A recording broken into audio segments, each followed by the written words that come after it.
À l'instant où je vous parle, nous sommes cramponnés sur une bille rocheuse et nous tournons autour de l'axe des pôles à la vitesse de 305 mètres secondes. Et si nous étions à Brazzaville, nous tournerions à la vitesse de 465 mètres secondes. Et la bille rocheuse tourbillonne elle-même autour du Soleil à une vitesse 100 fois supérieure. Et le Soleil lui-même dérive vers un point inconnu de l'espace, près de la nébuleuse d'Hercule, à une vitesse de 72 000 km à l'heure.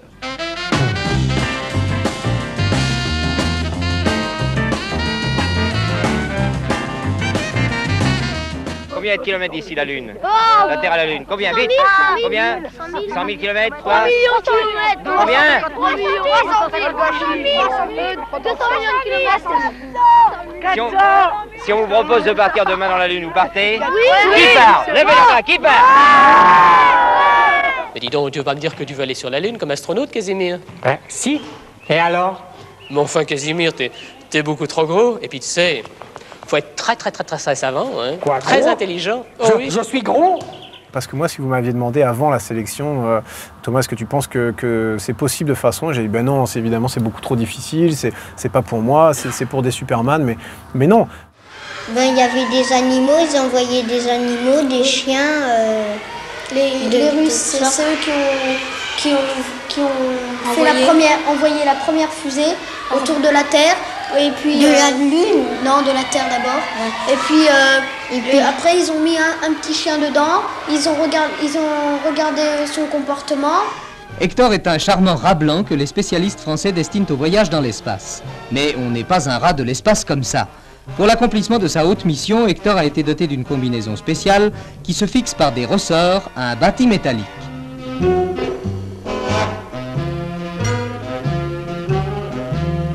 Avec Hector, 6 autres rats s'entraînent au centre d'études et de recherche de la médecine astronautique.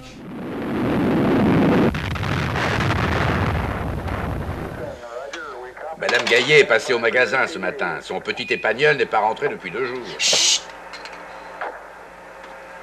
C'est une fusée? Elle est bien?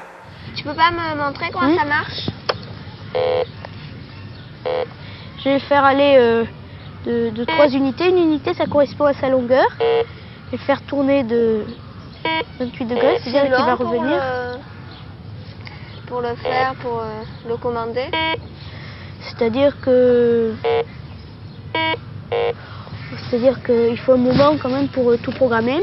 Moi, si on me propose d'aller sur Mars ou si on me propose d'aller n'importe où, d'ailleurs, je lève la main tout de suite. Hein. J'aime bien penser que les astronautes sont encore des explorateurs. On fait de la science, oui, on est des scientifiques, mais on est aussi là pour poser le pied là où l'homme l'a jamais posé. Mon rêve en particulier, c'est vraiment ça, c'est d'aller à un endroit où personne n'est jamais allé avant. Est-ce que vous avez bien compris la question? Il vole à 700 à l'heure, il est à 140 km de Creil. La question compte pour 2 points, c'est celle qui va désigner certainement incontestablement le vainqueur. Vous êtes prêts maintenant? Compte à rebours, demandez. 3, 2, 1, 0.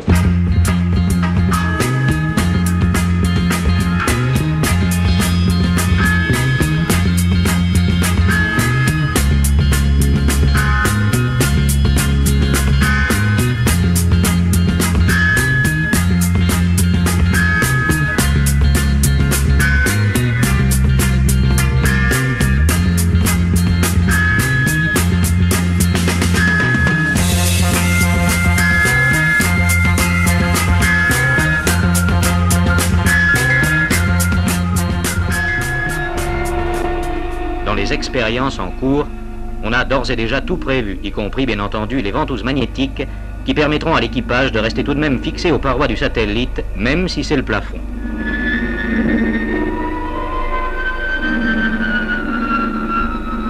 Les volontaires de l'espace ont abordé leur nouvel état avec des âmes d'enfants.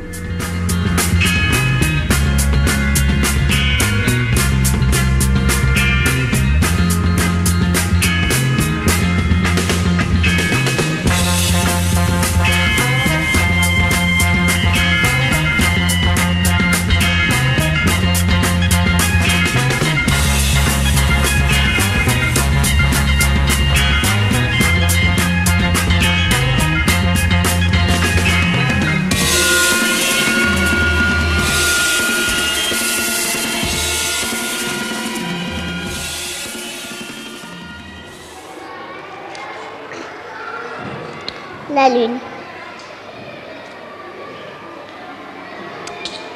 Des cratères. Tu as déjà vu la Lune? Oui, dans la nuit. Elle est grosse? Petite. Quelle couleur? Jaune. Blanche. Ils ont des habits en plastique, ils ont des gants en cuir, noir. Ils ont des moustaches, les cosmonautes? Non, ça c'est pas des moustaches, ça c'est les tuyaux pour respirer. Il fait des trous dans la Lune. Ils prennent la Lune qui met dans des sacs en plastique. Et ils vont prendre de la terre et après ils vont redescendre. Avec la fusée, ils vont tomber dans l'eau. Et après, on va regarder si c'est la même terre qu'on habite. Et si c'est la même, on pourra y habiter. Dédions cette image à tous les jeunes rêveurs, à tous les jeunes étourdis à qui l'on reproche depuis des siècles d'être dans la Lune. L'heure de leur revanche a sonné, car maintenant les hommes dépensent des milliards et sont prêts à risquer leur vie pour y aller, oui, dans la Lune. Mais il faut expliquer aux gens en quoi c'est important, en quoi, à partir de la Lune, nous allons peut-être redécouvrir les véritables problèmes de la Terre. Et puis nous voulons aussi faire rêver les gens, car l'arrivée des hommes sur la Lune, c'est le vieux rêve de l'humanité, n'est-ce pas? Parce que l'exploration spatiale, c'est pas juste pour nous, dans notre petit coin, pour se faire plaisir et se donner des grandes tapes dans le dos et se mettre des médailles. C'est pour que ça serve à tout le monde. Comment on va dans la Lune? En fusée.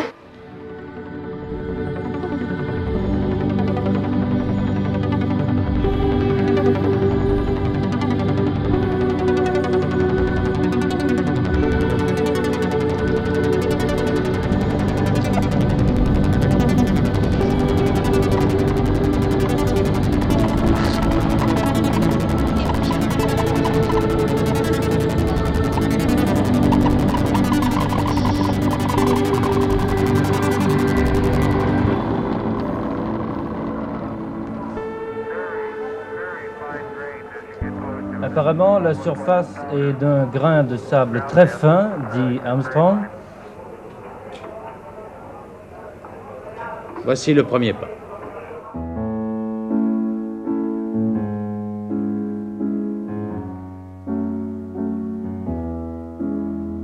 Pleurez, Pierrot, poètes et chats noirs, la lune est morte, la lune est morte.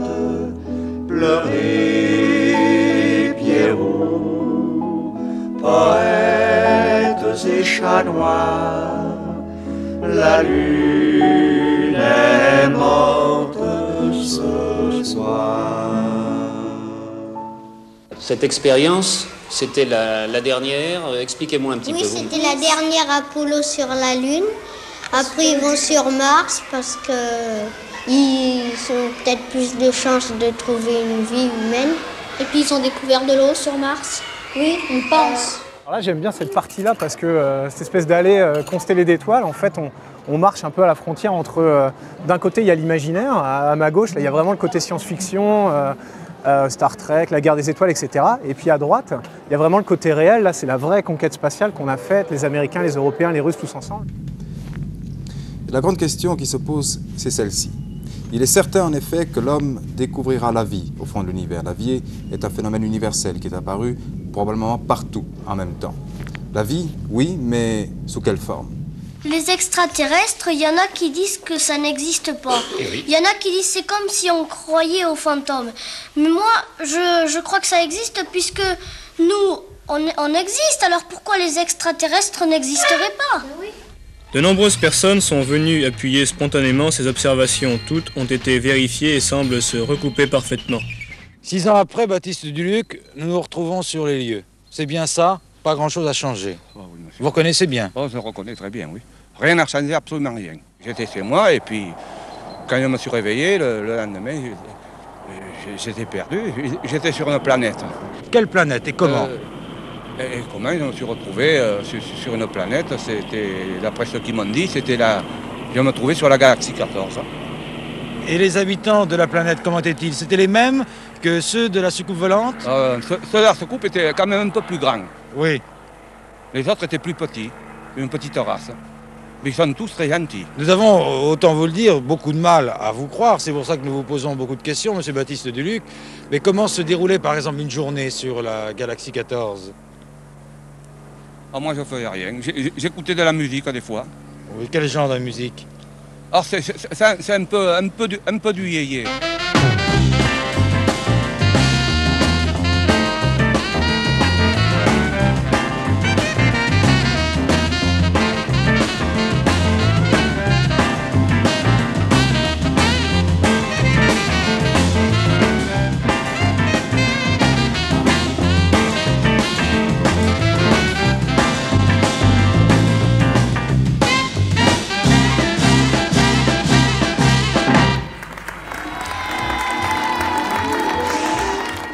Eh bien, voilà. merci.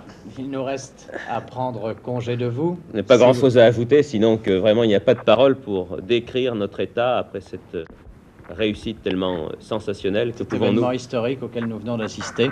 Je pense que vous l'avez vécu avec autant d'intensité que nous. Dans une minute, Radio Terre.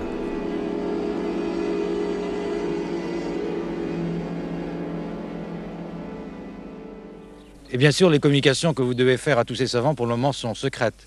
Ah oui, m'ont dit de la dire qu'à eux. C'est ça.